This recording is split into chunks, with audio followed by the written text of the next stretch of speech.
Hi and welcome to Police Stories Podcast. This is a series of short stories about my 28-year police career in the UK. Hopefully you found it interesting so far. If you've been listening before, this is episode 68. So we've done a few. And if this is your first time, welcome. But you might want to go back to the beginning to start it off, in order. But entirely up to you. Thanks very much for the downloads again. Fantastic. And some YouTube comments, and even better, selfishly, some more coffees bought for me on the Buy Me a Coffee app. So thank you. I'll be all coffeeed out for sure. So we're going to continue on. One thing I was going to ask, and I don't know if it would interest many people out there. I'm aware that some people that listen, as a few of you have messaged me before, that you're either considering joining the UK police or have just joined perhaps, so you're listening and perhaps getting a little insight to a taste of what you might have coming.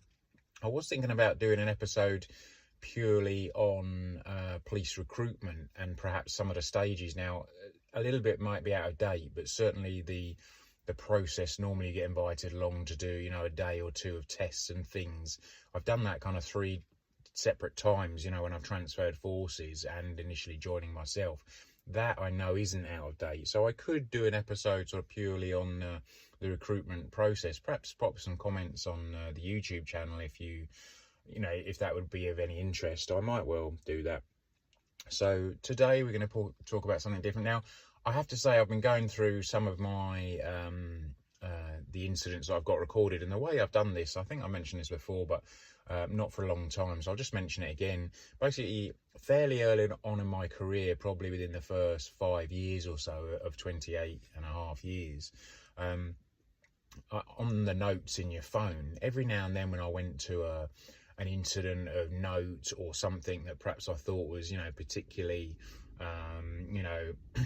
interesting in one way or another, whether it was horrendously gory or gruesome, because I'm afraid a lot of us, as we know, are fairly have morbid fascination and like that sort of stuff, or funny or whatever it was. I just made literally a 1 or 2 line note of the incident so that I wouldn't forget it.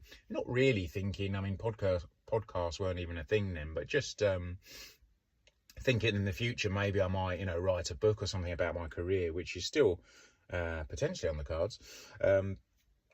And that carried on throughout my career. So when I got to the end of my career and I look back, I think there was something like 100 and just over 100, I think 110, something like that, different sort of incidents I had of note. Now, over that period of time, obviously I'd done a lot more jobs, but a lot of them are very mundane, very run-of-the-mill.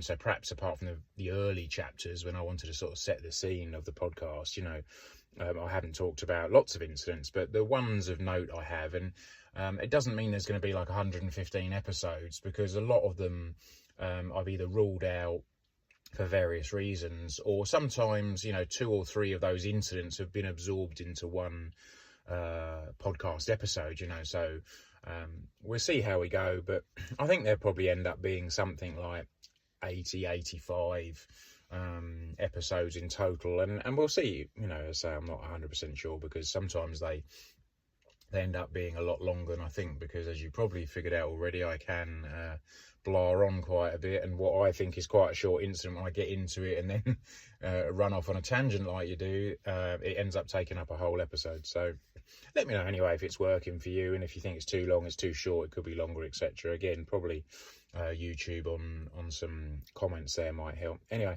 today, and the other thing I realised when I look back at those is that I've probably got these, because I didn't put dates at all, so I've had a look on the internet, and some of these might be a little bit out of sync with each other. I may have talked about some incidents before others, so in terms of history, they're possibly slightly out of order of how I dealt with them, but it doesn't really matter, so just so you're aware.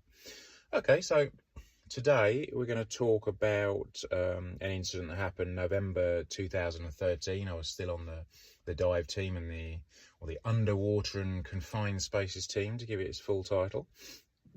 And we had a job that came in in the county of Surrey in England, which is right on the edge of the Met ground.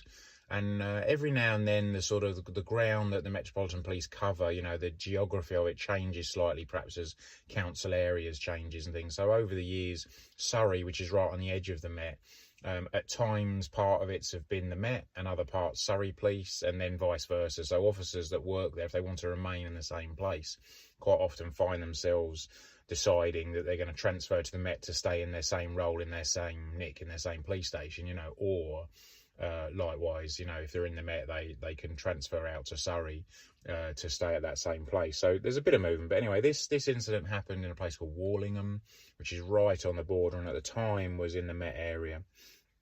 So we covered it. And what happened was a very nice house, quite a big house, big detached sort of country house, really, in a really nice area of Surrey, which is a very sort of well-to-do place in the south of England. It's near to Gatwick Airport, near to London, so has all those good links. And equally, you know, the house prices are absolutely, you know, huge there, certainly for the UK. So yeah, really expensive place to live. And this incident came in, there was a house there, and I assumed they'd split up a lot of the bedrooms, and it was obviously quite a, you know, a large property, as I said. But there was at one point there was 8 Polish guys living, all sharing this same house, and over the years neighbours had reported various issues there. I think was sort of drinking and fighting, which was very, you know, shocking for the area, because, you know, we don't do that sort of thing around here. But so there'd been a few issues at the house, nothing terrible I don't think, but certainly perhaps not what the area was used to. But November 2013, I presume the owner had some gardeners in that were looking after the property. It had quite extensive sort of grounds and gardens, so it's not the sort of thing, you know, you run a lawnmower around for 10 minutes and that's you done. There was lots of things going on there, so I assume they had gardeners come in every now and then and do some work. And they had a well in the garden, not that big a well, probably only 3 or 4 feet across. I think it was about 11 feet deep. And the actual water level in it was 4 feet deep within the well, and it was covered, you know, had a grill on it and had, you know, it's like a slab across it to make sure that, you know, no one could fall in or anything. But I think generally it got used as a bit of a rubbish, you know, bin, which it obviously shouldn't have, so it ended up with quite a bit of rubbish in it. But yeah, around about this time, these 2 gardeners were asked to go into the well to clear it out because it had so much rubbish in it. So they got into this well, and I don't actually know how they did it, whether they put ladders in, whether they used ropes, I'm not quite sure. They're quite young, these guys. I think one was 17, one was 21, so they were only, you know, pretty much teenagers, thereabouts. And they entered the well, and one thing they found in the bottom, apart from all the rubbish, was something wrapped in tarpaulin, which they didn't particularly realise what it was, and it was getting in their way, so they kept sort of pushing it aside. It was only when they looked a bit closer that they realised they were probably looking at a body or parts of a body. So they were fairly shocked, to say the least, and I should imagine they came out of that well quite quickly. But obviously the police were called, and because of the difficulty in the location and quite where it was, you know, your average searcher wasn't really set up to get that, through all sorts of reasons, a lot of them being, you know, health and safety. So they called us in. Perfect job for us because it's a confined space. It could be a dive because no one knew at that point how deep the well was, you know. So there's all sorts of issues, but they're pretty much all covered by my team at the time. So we were called along to this job, and I think the first day typically was a weekend, so it was a call out. I think I've told you before, that team at that time only worked Monday to Friday, and it was a call out basis on the weekend. So this was a weekend. We were called out of it wasn't our beds because it was during the day. So we came out, we did dive at night, you know, but generally things were left to the next day. It was very rare. Remember that we were a recovery sort of service, not a rescue service. So whatever it was in the water, whether it was a weapon or a body, it was still going to be there in the morning. So generally we only worked in the day. But the occasions when we did work in the night and in the dark, and in fact, my first body recovery, if you listen back a good few chapters now, a good few episodes, you'll hear about that one. That was in the dark, and people at the time were like, wow, it must be so much more difficult diving in the dark. And the reality is, don't forget that every bit of diving, virtually every bit of diving that I ever did, you know, on that unit was in the dark, in the water, you know. So the daylight obviously makes life easier to work on the bank, and the only issues it really causes working at night was for the people on the bank, you know, that have to set up the kit. You need to make sure you get some light in, but once you're in the water, it's always pitch black, you know, night or day, it doesn't matter. So it makes very little difference. Anyway, there's one of those tangents I was talking about. Back to the story. Excuse me. So these guys found what they believed to be a body into the well, and we came out, and fairly quickly the HAT team, the homicide action team, was stood up because it looked very much like it was probably going to be a murder. So, and even if it wasn't, those guys would come out initially to assess that, but also to make sure that everything was put in place should it become a murder inquiry. Because what you don't want to do is, you know, go, oh, it's just a body, we don't know if it's a murder yet, you don't need to call the murder team, we just leave it, you know. And then various cops, maybe including myself, go in, you know, bungling around and stomping all over a scene, recover a body only to then discover it's a murder. And by that time you may well have ruined all the evidence because you weren't, you know, following the sort of protocols had it been a murder. So quite often if a body was found, unless it was a very obvious or seemingly very obvious one, perhaps, you know, an elderly person that had cancer or something had passed away, so very much expected in a private house, you know, you wouldn't have a murder team out for that. But other things that were a little bit edgy, and this obviously was, certainly with the body being found in the well, the HAT team would come out and you'd sort of treat it as a murder to start with until you knew otherwise, and that way we didn't get caught out. So they came out, various forensic teams come out, but they couldn't do anything until we'd recovered the body. So that was our first challenge, and it was quite a difficult one. Now we had I think I showed a photo a few episodes back, but we had a crane system, like on a tripod, that we set up over top of the well. And we put the diver in full dive kit because, again, we didn't know how deep it was. We tried to sort of plumb the depths using, you know, a weight on a piece of string, but we didn't know for sure, were we hitting the bottom, which suggested it was about 4 foot deep, which we now know it was, or were we hitting debris, you know, or the body itself and couldn't get past it perhaps, and therefore it could have been 20 feet deep. So to play it safe, we put the diver in as that, you know, in full dive kit. He was lowered into the well and confirmed that, you know, he could stand up, and it came to kind of, you know, just over his waist, sort of, sometimes maybe mid-chest height, you know, something like that, around about 4 foot of water. So we realised at that point it wasn't a dive, although it was, as you can imagine, really unpleasant. We subsequently discovered that the body had been in there 2 years. So if you can imagine a mix of well water that probably didn't have a lot of fresh water coming into it, now has had a body in it for 2 years, through the seasons, through the 30-degree summer heat, through the, you know, minus whatever cold in the winter, and on top of that a lot of rubbish has been thrown in as well. What you get, unfortunately, is a kind of mix of, you know, unfortunately, body soup. You know, you can't really call it anything else. So very, very unpleasant conditions. So a lot of the time they stayed in full dive kit because that gave them a full face mask, you know, that couldn't be, you weren't getting the smells and the unpleasantness through.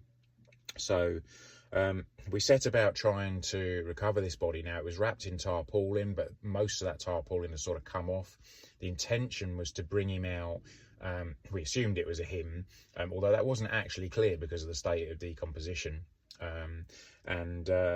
We wanted to bring him out, you know, with as much of the tarpaulin intact as well, because obviously there'd be a lot of evidence within that tarpaulin. But of course what that did was meant a lot of the liquid came out with him as well. So a body alone is obviously a very heavy item. You know, people talk about dead weights, and if you've ever tried to move dead weights, you know, you'll know that, yeah, potentially a body is very, very heavy. If you then add in all that liquid trapped in the tarpaulin, then you know, you've got a very, very heavy item. So initially we tried to lift it like that, with sort of a winch that was attached to our tripod. Proved quite difficult, not impossible. And even more unpleasant was the poor old diver who was at the bottom had a lot of the contents of that tarpaulin leaking out on top of him. So at that point he was glad that he'd stayed in his full dive kit. So he was effectively, you know, he had a barrier of a dry suit and a full face mask, you know, and gloves and stuff on, so he wasn't actually getting the liquid next to his skin, but still pretty unpleasant of bits falling out. And we were very aware that things were falling out, potential evidence back into the well, but because it was pretty much sealed, we knew we'd have to then go through and search that well properly after he'd finished. So we managed to eventually raise the body up. still in its tarpaulin. As I say, a lot of the water had drained out. A particularly difficult and unpleasant task, and the male, we now knew it was a male, was recovered. So we had to get our thinking caps on. How are we going to ensure that we've not lost any evidence in the bottom of this well? And certainly, if you remember to, I think it was last episode, Grenfell Tower, we talked about riddles, which is like big sieves, but with bigger sort of mesh to allow things to drop through. It was decided perhaps we could use those, but basically the 4 foot of water in that well was going to have to come out bucket by bucket to then be sieved through. So we set up a sort of workstation effectively, and I was chosen to be the riddler, if that's the thing. And I effectively we had a couple of tables set out. We had a small stool. I had some tarpaulin laid out, and I was sat on my stool with my riddle in hand, and the guys basically winched up bucket after bucket of what was effectively sludge stroke body soup. Now, I had no sort of face protection, if you like. You know, I didn't have a full face mask or anything. I was just sat there in a dry suit with gloves on, going through this stuff on my little stool with my riddle, and they would bring out a bucket, and then one of the guys would sort of dollop out, and it was a dollop, unfortunately, dollop out, gunge into my riddle, and I would sieve through it and use a bit of water to sort of sieve through it and wash through it, and I was looking for anything of interest and importance.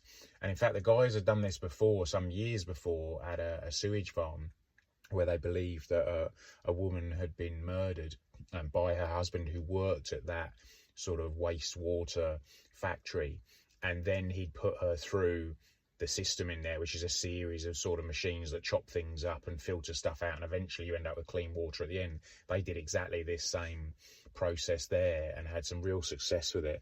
Ended up recovering some of her fingers and her wedding rings, which was enough to convict the guy of her murder at the time. So they knew this worked, and this is what we were hoping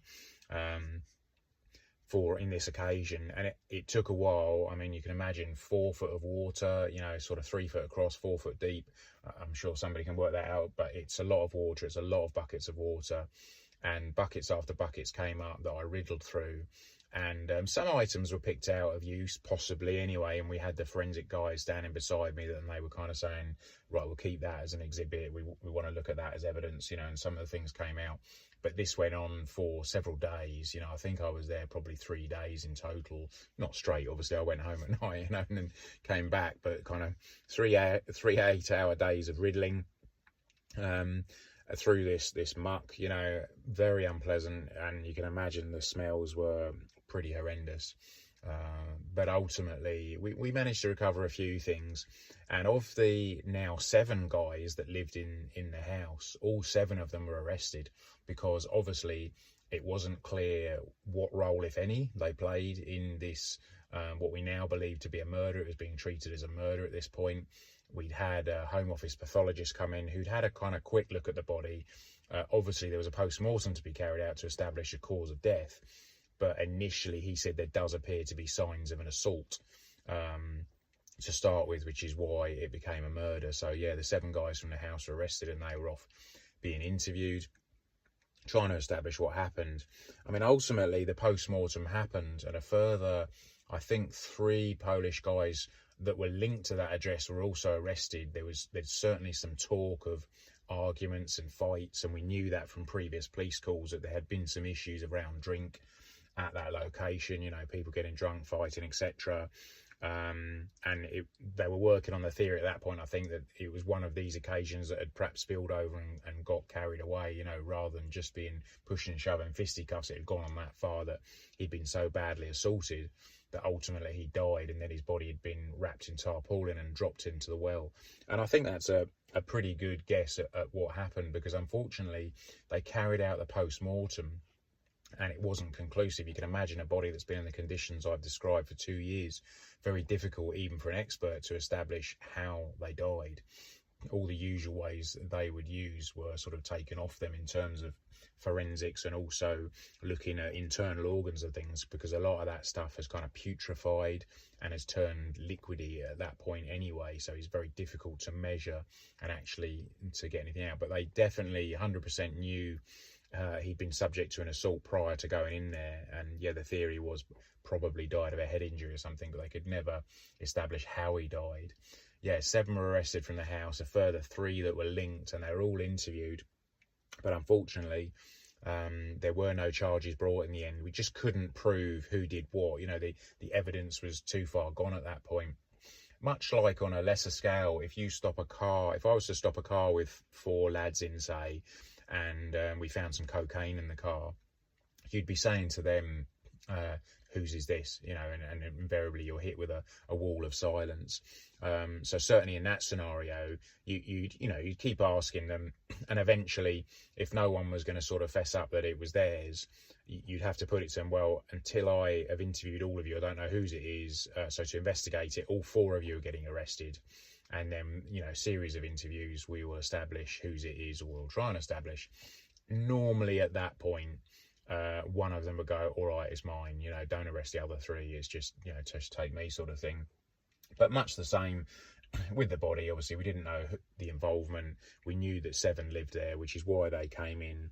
And because don't forget, certainly in England, you know, you arrest on suspicion of whatever it is, whether it's common assault or murder, there's a suspicion. You need some evidence to point towards them, not enough that it's going to go to court, because what you're now trying to establish is that evidence to take it to court for a charge. But initially, if you have a reasonable suspicion someone has assaulted someone, for example, no matter what the level, common assault, the very lowest level, murder, the highest level, then you have the power to arrest them in England and Wales as a police officer. So they would be taken away, and then you do your investigation, which involves obviously interviewing, looking at CCTV, house-to-house inquiries, speaking to witnesses, you know, all the things you do, forensics, all those things to try and get enough evidence to then take it forward and convict them. Once you've got all that evidence together, certainly in England, Wales now, you go to the CPS, the Crown Prosecution Service, and you say to them, I have this guy in custody, this is all the evidence I've got, what do you think? They're the ones that make the decision, give you a charging decision as to whether release NFA, no further action, or yes, charge with ABH, actual bodily harm, and put them to the courts. We think there is a realistic chance of conviction, and we're willing to run that court case and try to convict that person for that offence. And then you would go on down back into custody where they're waiting in the cells. They get formally charged, released, and told you must come to court, you know, on this date, which will probably be, you know, sort of 3 or 6 months in the future. And that's their trial, and that's kind of how it works in England and Wales. It's slightly different in Scotland, and we'll talk about that in future chapters because there are a few differences. Yeah, so we never established what happened there. But talking of Scotland, we'll bring that in now, because privately at this point, I decided personally that I was going to move to Scotland. There are various personal reasons which I won't go into, but I had recently been to Greenock, which is on the west coast of Scotland, and done my 2-week dive refresher. Remember we talked about you were commercial divers, and every 5 years you had to do a 2-week refresher. I'd been to Greenock, and I'd had 2 weeks diving up and around in Scotland and absolutely loved it. Loved the place. Not really been to Scotland that much at that point, only as a kid, you know, on family holidays, but when I was very young, so I don't really remember it. But had the guys at Scotland, the police divers in Scotland were fantastic, gave us a really good tour of the area, and we did quite a bit of diving over 2 weeks. And yeah, thoroughly enjoyed it, but absolutely fell in love with the place. And happened to mention it to my wife, and jokingly said, you know, we should move to Scotland, of which she replied, you know, sure, okay, you know. So ultimately that's what we did. You know, we sold everything up, we upped sticks, and we moved up to Scotland, to the west coast of Scotland. Now you might be asking, well, how do you do that? You were working in London. But at the time, the flights were very, very cheap. You could get Ryanair flights for one way. I could get flights for, you know, literally £15 or £20 if I timed it right for an hour's flight from Glasgow to London. There was about 4 different companies operating the route out of Glasgow. They went into 4 or 5 different airports down south that had various sort of good train connections straight into central London. And what I actually did, and what I intended to do, was fly down on a Sunday night and then stay the week in London. I had the option of staying in London during the week, effectively crashing on a floor or on a camp bed, and that's what I did. And then Friday when I finished work, or Thursday when I finished work, I would then fly home, have the weekend at home, and then fly back. Now, to some of you, that'll sound crazy, and if it went perfectly, it was a 5-hour commute from stepping out of my front door at home in Scotland to arriving, at the office at work, was 5 hours. But that's if the commute went perfectly. It never did. Invariably there was always delayed flights, late trains, cancelled flights. And the worst case scenario was getting in very late on the last flight in, and having worked out that I just got time to run to the last train into London from Southend or one of the sort of more remote airports, to find that, the flight was delayed half an hour, so I missed it. And then I had to sleep in the airport overnight, perched in a chair. On one occasion they'd turn the heating off, I think it was Southend, it was freezing, it was in the winter, and I ended up going into the area where there was the fruit machines, and I slept in the arcadey bit by the fruit machine, sort of wrapped around the fruit machine for warmth, until the first train out in the morning, which was kind of 5 or 6 in the morning. But initially, naively, I thought it was doable, and I only had to do it for 3 years, and then I could retire early. That was the plan. That was the thinking at that point. Well, I'll let you know how that went in the future episodes. I'll leave you hanging on that one. But it did and it didn't work, and we'll talk about that. And I've dropped that in because it has an effect. It had an effect on the work from the diving point of view. I'm not entirely sure my bosses were happy with it, because it was a little bit restrictive. We've talked about the bends before, and anybody that knows anything about diving will perhaps be aware that you can fly before diving, no problems at all. What you shouldn't do and what you can't do is dive and then fly, because you're putting yourself at huge altitude. Even in commercial airlines that have pressurized cabins, you're still considerably higher than ground level. If you had any residual bubbles in your system, nitrogen bubbles in your system from diving, when you're taken to height, they will expand and potentially cause you the bends. So it's a big no-no. You never ever fly after diving, otherwise you could get the bends.